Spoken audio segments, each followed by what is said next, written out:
একটি পুরনো রহস্যময় অলৌকিক শক্তিতে ভরপুর পবিত্র আংটি। একটি আংটি যা কেবল মানুষ আর পশুদেরই নয়, এমনকি অদৃশ্য জগতের জিনদের নিয়ন্ত্রণে রাখত। সাধারণ কোনো গয়না নয় এটা, এর মধ্যে ছিল এক অলৌকিক ক্ষমতা, এক অদৃশ্য দুনিয়ার চাবিকাঠি। কিন্তু প্রশ্ন হচ্ছে, এই আংটির ভিতরে এমন কি গোপন রহস্য লুকিয়ে ছিল যা একে এতটা শক্তিশালী করে তুলেছিল? এই আংটি কাকে দেওয়া হয়েছিল? কে ছিলেন সেই মহান ব্যক্তি যার হাতে এই অলৌকিক শক্তির চিহ্ন তুলে দেওয়া হয়েছিল? আর সবচেয়ে বড় প্রশ্ন, কিয়ামতের ঠিক আগে এই পবিত্র আংটি কার হাতে যাবে? কে হবেন সেই ব্যক্তি যিনি আবার এই পৃথিবীতে ন্যায়ের পতাকা উঠাবেন? আল্লাহর নবী হযরত সুলাইমান আলাইহিস সালামকে দেওয়া হয়েছিল এমন এক মর্যাদা যা মানুষের কল্পনার সীমানাকে ছাড়িয়ে যায়। তিনি শুধুমাত্র একজন নবী ছিলেন না, বরং ছিলেন এক বিশাল সাম্রাজ্যের মহাশক্তিশালী শাসক। একটি এমন সাম্রাজ্য যার সীমা ছিল দিগন্ত ছুঁয়ে। মানুষ, পশু পাখি, এমনকি জিনজাতিও তার হুকুমে চলত। এই মহাশক্তির চাবিকাঠি ছিল একটি আংটি, একটি পবিত্র আংটি যার ঝলক ছিল উজ্জ্বল নক্ষত্রের মতো আর সুগন্ধ ছিল কস্তুরীর মতো মনোমুগ্ধকর।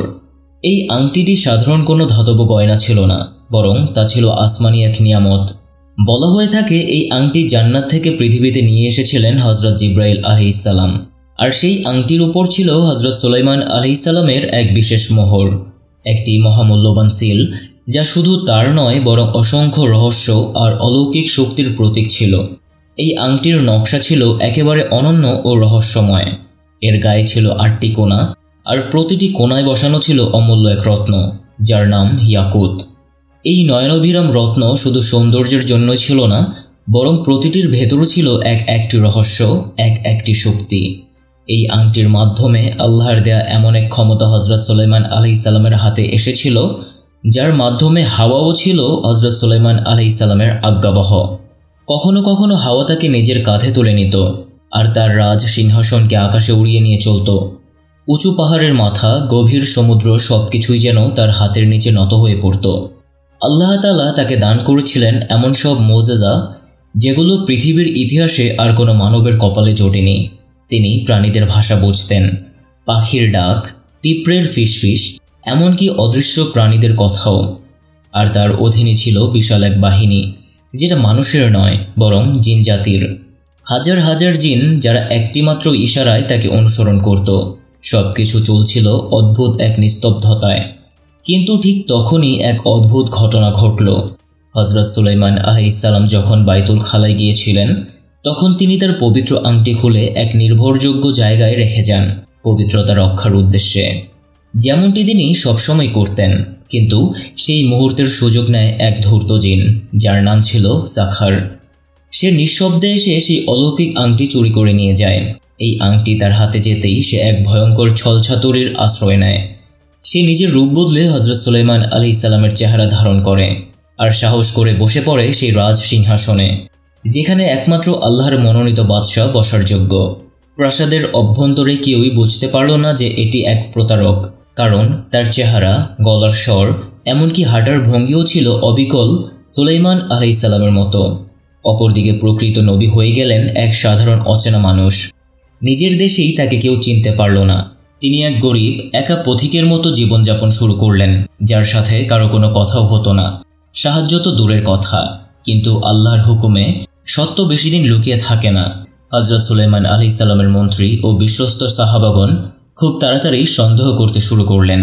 তাদের মনে হলো এই মানুষটি যার মাথায় মুকুট আছে, সে যেন সুলাইমানের মতো হলেও তার চোখে সেই নূর নেই, তার কথায় সেই হিকমত নেই। তারা একদিন ফয়সালা নিলেন তাওরাতের পবিত্র আয়াত তেলাওয়াত করবেন, যার সামনে সত্যিকারের সুলাইমান কখনো মুখ ফিরিয়ে নিতে পারেন না। আর ঠিক সেটাই ঘটল। তাওরাতের বাণী শুনেই সাখার এই ধূর্ত জিন ব্যাকুল হয়ে পড়ে। তার মুখ বিকৃত হয়ে যায়, শরীর কেঁপে ওঠে, আর সে রাজ সিংহাসন ছেড়ে পাগলের মতো দৌড়ে পালাতে শুরু করে। পালানোর সময় সে সেই পবিত্র আংটিটি নিয়ে সমুদ্রের গভীরে ছুঁড়ে ফেলে দেয়। সে জানত এই আংটির মধ্যে এমন এক শক্তি রয়েছে যার সামনে তার সমস্ত প্রতারণা ধুলোয় মিশে যাবে। যে আংটি একদিন রাজত্ব আর নবুয়তের প্রতীক ছিল, সেটাই পড়ে যায় সমুদ্রের গভীরে। এক বিকালে সমুদ্র পাড়ে একাকী বসে আছেন সুলাইমান আলাইহিস সালাম। রাজা থেকে এখন যেন এক সাধারণ মানুষ, যিনি নিজের পরিচয় প্রমাণ করতে পারছেন না। তিনি মাছ ধরতে সমুদ্রে জাল ফেললেন, ক্ষুধার জন্য না, বরং আল্লাহর দরবারে এক নীরব ফরিয়াদ নিয়ে। ঠিক তখনই একটি মাছ ধরা পড়ে। মাছটি কেটে খাওয়ার সময় তার পেট থেকে বেরিয়ে আসে সেই হারিয়ে যাওয়া আংটি। তিনি কাঁপা কাঁপা হাতে সেটি তুলে নিয়ে আবার আঙুলে পড়েন, আর মুহূর্তেই আকাশ বাতাস কেঁপে ওঠে। জিন, পাখি, পশু সব তার হুকুমে ফিরে আসে। রাজত্ব ফিরে পেয়ে তিনি প্রথম হুকুম দেন, সাখারকে গ্রেফতার করো। সে দুষ্ট জিন যে তার রূপ নিয়ে প্রতারণা করেছিল, অবশেষে ধরা পড়লে তাকে লোহার সিন্ধুকে বন্দি করে সমুদ্রের গভীরে ফেলে দেওয়া হয়, যেখান থেকে সে কিয়ামত পর্যন্ত আর ফিরতে পারবে না। সময় গড়িয়ে যায়। একদিন হযরত সুলাইমান আলাইহিসসালাম ইন্তেকাল করেন। সারা সৃষ্টি যেন স্তব্ধ হয়ে পড়ে, কারণ চলে গেলেন এক ন্যায়পরায়ণ বাদশাহ ও নবী। তার মৃত্যুর পর রহস্যজনকভাবে হারিয়ে যায় সেই বিখ্যাত আংটি। কেউ জানে না সেটা কোথায় গেল। কেউ বলে এমন কোনো আংটি আদৌ ছিল না, সবই ছিল কাহিনী। ইসলামী স্কলারদের মধ্যে বিভক্তি স্পষ্ট। অনেকে বলেন সুলাইমান আলাইহিসসালামের শক্তি কোনো আংটি নয়, বরং ছিল আল্লাহর রহমত ও নবুয়তের বিশেষ ক্ষমতা। তবু ইতিহাসে একসময় গোপনে সক্রিয় হয় এক রহস্যময় গোষ্ঠী নাইট টেম্পলার, যারা এক ইহুদি দল, যারা বিশ্বাস করত যদি তারা সেই আংটি খুঁজে পায় তবে আবার জগতের শাসন তাদের হাতে ফিরে আসবে। তারা বাইতুল মুকাদ্দাসের নিচে সুড়ঙ্গ খুঁড়েছিল, কিন্তু ইতিহাস সাক্ষ্য দেয় তারা ব্যর্থ হয়েছিল। আংটি যেন সময়ের অতলে হারিয়ে যায় চিরদিনের জন্য। কিন্তু গল্প এখানেই থেমে যায় না। 20তম শতাব্দীতে ইসরায়েল রাষ্ট্র গঠনের পর থেকে ইহুদিরা আজও সেই রহস্যময় আংটির সন্ধানে রয়েছে। তাদের বিশ্বাস এই আংটি কেবল ধাতব বস্তু নয়, বরং এক অতিপ্রাকৃত শক্তির বাহক, যার মাধ্যমে তারা আবার বিশ্ব শাসনে ফিরে যেতে পারে, যেমনটা একসময় হযরত সুলাইমান আলাইহিসসালাম পেয়েছিলেন। কিন্তু ঐতিহাসিকভাবে প্রমাণিত তারা কখনোই এই আংটি খুঁজে পায়নি এবং ভবিষ্যতেও পাবে না।